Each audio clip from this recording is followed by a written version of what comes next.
Nakukunan Yung ko. ano yun lang yung may punching bag. Pinataping lang po ako para meron ako sa... Nakainit na eksena ko sa akin. Ang busy mo kaya, meron kang pelikula ka pa, Alvin. Opo, showing October 17 na po yan. First Love. Oo. Yung movie ko kasi, marami akong pinaplug. Oo.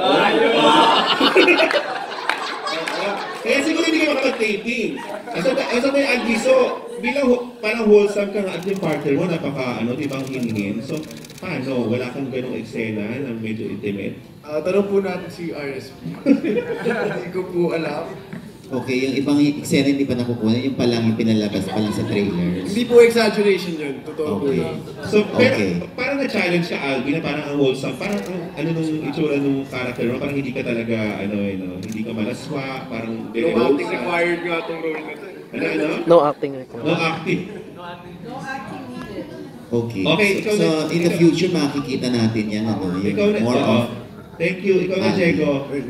Ikaw, Jegs, meron ka ng mga pakubad at Meron. Kahit di po nagtitaping. Ayan, ayan. Pupunta pa lang kami sa pictorial. Kahit nasa makeup chair pa lang. Pugod na. Lagi yung elevator, nandun sa shoot. Nakubad na siya. Lagi mong character yun si Diego. Nung nag-storycon kami, nakasando po yan. Ang tawag po doon, Immersion. method acting po. Wow. Ayokong kumakawala ako sa character ko. Wow. Kaya binadala ko siya hanggat sa bahay, wakin pa rin ako. So pasensya na boys ha. Pasensya na boys. Okay. My establishing, my opening scene is me fighting, yun sa nakita ng trailer. So yes, marami rin ako mga hubad na eksena. Sino partner mo? Sino makaka-intimate scenes mo? Lahat. Lahat apart agad? from... Trip ka rin ni Mary Jo? Si Jane, oo. Si Mika ang hindi. Parang hinahayang ka. Si Mika ang hindi. It's because of it's very twisted. So Jane is affiliated with Marcos at Ferio. Pero iikot-ikot din yung mga babae sa inyo pag gano'n? In a way. Tapos si Isagani naman, si Kylie, eventually magkakaproblema din kami ni Jake. So magiging problema din namin si Kylie. Wow. Pero yung main ko talaga ay si Love Team, si Ritz na... si Ritz? Yes, siya. Siya ang lagi ko kasama kadalasan sa mga eksena. Ay, ayaw mo ba? Ayaw mo ba, Ritz? Pwede na, sige na. Ritz, handa ka rin naman sa mga ganang eksena, di ba? Sa mga pa-sexy na eksena. Handa ka na rin sa ganun, di ba? Sanay na ako. Sanay naman pala. So yun, actually sa lahat. Dun sa Storycon ayon sa Storycon, sa nakita ko nung pinalabas yung character ko, parang meron akong, hindi naman lahat romantic, pero there is some sort of relationship with all of the girls. Pero Diego talagang, komportable ka maghubad, no? Komportable ka sa katawan mo. Ayun, kasi minsan nag-post ka na ng yes, di ba? Kasi how do I say this? May gusto akong palabasin. Parang... Ay, ano yung gusto mo palabasin? Ilabas mo sa Mali word. Patunayan, may gusto akong patunayan. Nung nag-bench kasi ako, yung bench under the stars. Sana pinalabas mo na doon. Diba? Yung next bench, ipapalabas ko. Promise ah? Oo, talaga. Ano yung gusto mong patunayan, Jake? Hindi, kasi nung time na yun, hindi ako ready. Wala nagsabi sa akin na mag-ready ka, maghanda ka para sa show na to.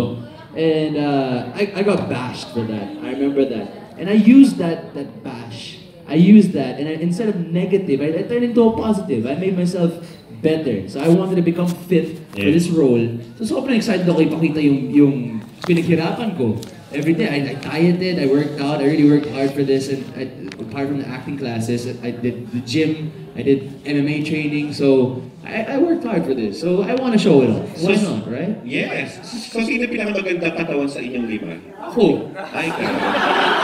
Wow! Okay na, ikaw na. Ako na lahat. Joke lang, syempre. Wala naman kumukontra sa'yo eh. Hindi. Syempre, Patingin nga! Ay!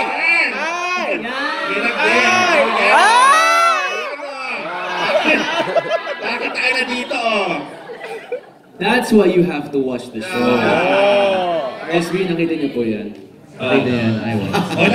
Last na lang, Diego. So how do you feel, guys, na parang ganun yung dating nga? Parang ang binibenta rito yung Hindi kami nagreklamo ha. Gusto nga namin maisip na to ng ng RSP.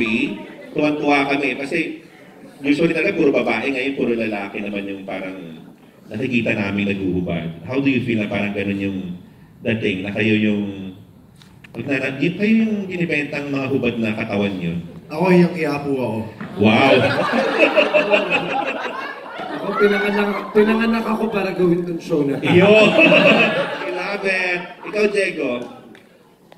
Sabugin mo nga yun. I think I'm gonna parang generalize what everyone said. The story is great. It really tells a story of something na it's true to life. There really is something like this.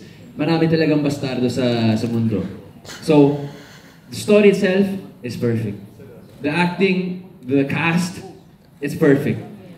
It's just an added spice yung sinabi nga ni Ritz. It's an added spice yung pang hubadero namin.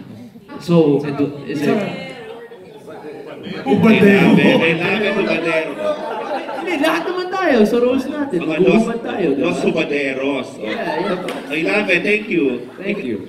Jake, may tutugtog ka pa? Hindi, kasi syempre, para maging mga alpha male, kailangan din talaga yung katawan mo magmukhang alpha din. So yun yung naging requirement sa show namin. So gusto ko lang idagdag, parang ako as a person na kasama sa cast na to, sobrang swerte ko na kasama ko silang apat. Kasi in one way or another, lahat kami nalagay sa controversy. In some way, nalagay kami lahat sa hindi magagandang sitwasyon sa karir namin. Pero sobrang nagpapasalamat ako sa RSP dahil nilagay nila ako sa isang show na kasama ko mga katulad ko o kaya mga kauri kong artista. So for me, to work with Diego, to work with Sa Alvin, akin siguro mga to work 30 with minutes. Joshua, to work Pero with depende Marco, sa edad. parang I feel like I belong in the show. So excited kaming i-share to sa inyo na. Yes. Okay. Likewise. Si Marco, may gusto Pero mo usually, sabihin? yung mga ayon sa... Tungkol doon, parang mag-objectify kayo or yung parang mga nanonood hanggang sex. yung time lang nila para Sex manonood symbol. hanggang 20 Unang-una, minutes lang. the requirement, Pag or di sumusobra ba doon, requirement, but the face of the show hindi is nila- really parang 5 karamihan bastards. So hindi nila talagang finish yung lahat ganung magaganda katawan. So kami, kung yun yung kailangan para sa show, then we're really privileged to be part of it. Actually, sobrang dahil karangalan na kami yung napili and appreciate yung mga katawan namin for the show. And kung yun yung kailangan namin gawin, then okay lang. Yes. Joshua. Wala naman talaga akong pakialam kung i-objectify. Ako Tama. I can't speak for Tama. myself. Oo. Kasi kumikita ako eh. Correct. Di ba? Tama. Pagkakita ka na lang, di ba? Sa kanila na yun. Ako ginagawa ko ng trabaho ko. Di ba? Nag-enjoy ako sa ginagawa ko. Di ba? Yun lang importante sa akin. Yay! Thank you guys. And one more thing, syempre, we work hard for our bodies, we diet, we go to the gym every day. So, para saan pa yun kung hindi namin papakita? Tama. Oo. Thank you. Correct. Syempre, enjoy siya. Of course. Thank you guys. Thank you. Thank you. Okay, kay Tito Ron, kay Lito, kay Efren, kay Jeff, hindi ba